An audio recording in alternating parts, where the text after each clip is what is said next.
আপনি একটিবার ভাবুন তো, আপনি যে কাজটি করছেন, আপনি এখন বর্তমানে যা করছেন, পড়াশোনা করেন অথবা কাজ করেন, সেটা কি আপনার সর্বোচ্চ?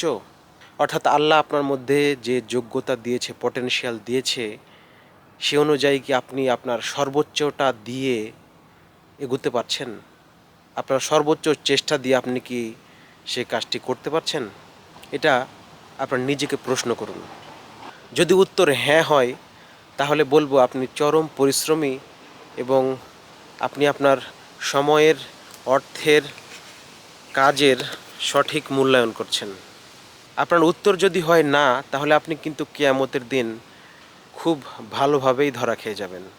কিয়ামতের দিন আল্লাহ অবশ্যই আপনাকে জিজ্ঞেস করবেন যে আপনার সামর্থ্য অনুযায়ী, আপনার নিজের মধ্যে যে শক্তি দেয়া হয়েছে সেটা অনুযায়ী সেই শক্তিকে, সেই সামর্থ্যকে সর্বোচ্চ কাজে লাগিয়েছেন কিনা এবং সঠিক পথে কাজে লাগিয়েছেন কিনা।